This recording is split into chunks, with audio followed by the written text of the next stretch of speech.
Hello and welcome back to Inside Unreal, where you can see how to make content for Unreal Engine 4. Today, we're going to be continuing with part 2 of our special feature on the visual effects that were created for the Infiltrator tech demo. Once again, I'm joined by Tim Ellick, Senior Visual Effects Artist for Epic Games. Hi, Tim. Hey, Zach. Now tell me, what are we going to be talking about today? We're going to talk a little bit more about the depth collision module. We're also going to get into some water effects, and then we're going to look at some atmosphere effects for the underground section of Infiltrator. Sounds awesome. Let's get started. So to help illustrate this, I set up a custom scene here with the two particle effects that are exactly the same. And you can see the particles are both using the depth buffer collision to collide with these meshes. And the depth buffer collision, you can preview the actual depth buffer here in the buffer visualization. And if I open that up, you can see this is the information that the particle collision module uses to determine where the particles need to collide with the surface. The lighter areas are further back and the darker areas are further up front. And if I just switch back to lit mode, you can see that even though these are both the same mesh, Oh, they are? they're the exact same mesh. The only thing that's different about them is the material. This is using an opaque material, while this is using a mask material. And as you saw in the depth buffer, the mask material writes to the buffer, so all these particles can collide and fall through the holes in the actual masked surface. So you're actually kind of poking holes in this mesh by way of the material, and the particles can fall through that. Yes. So if I take my effect and pull the emitter tab and the properties tab over here. Now these are two panels from the Cascade particle editor, correct? Yes, in Unreal Engine 4 you can tear the panels off and move them anywhere on the screen that you want them. And I'm just going to solo this emitter here so we can really get a good look at this. And I'm just going to increase my spawn rate to something a little crazy. So you can really see the particles falling through there. I'm going to reduce it just a little bit.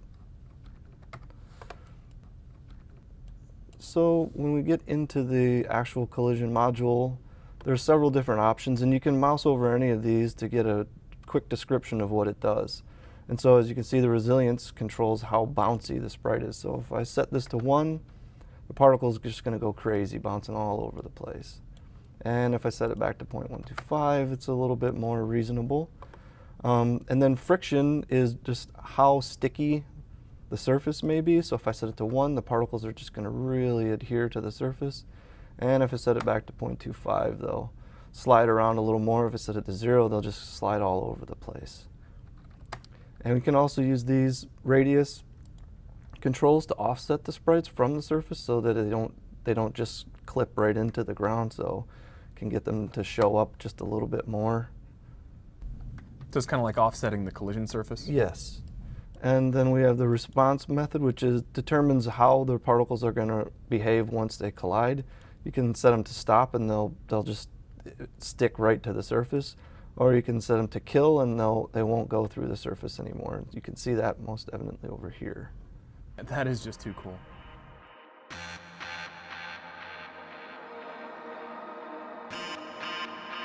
Typically, water is one of the more challenging effects to create, and what I try to do when I first get started is break the water down into what I consider to be the ideal forms.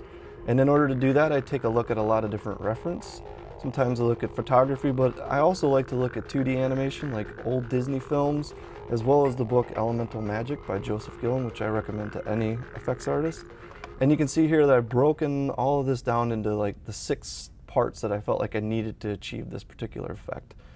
It's just sort of like a larger splash, and then another bit of water that just sort of lifts off the surface, then the radiating ripples, as well as some different droplet shapes which I can use on sprites, and then this drop which I can use with a mesh emitter.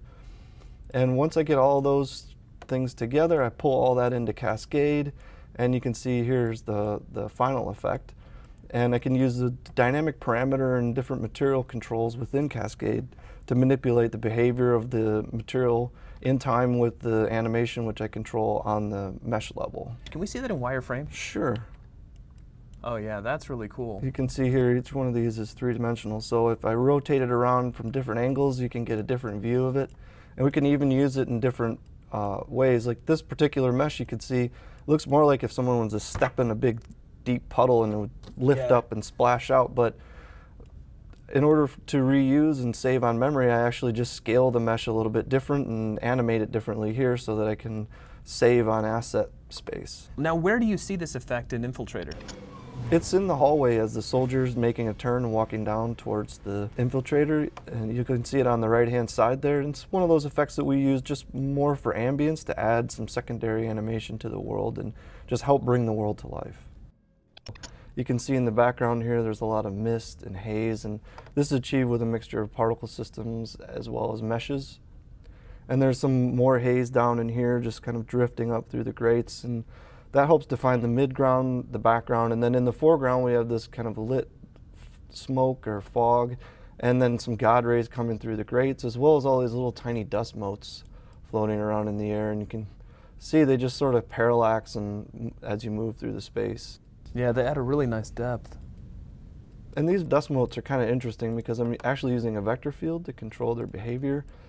And this vector field is just it's like basically if you think about it as a grid of velocities as I move around within this space.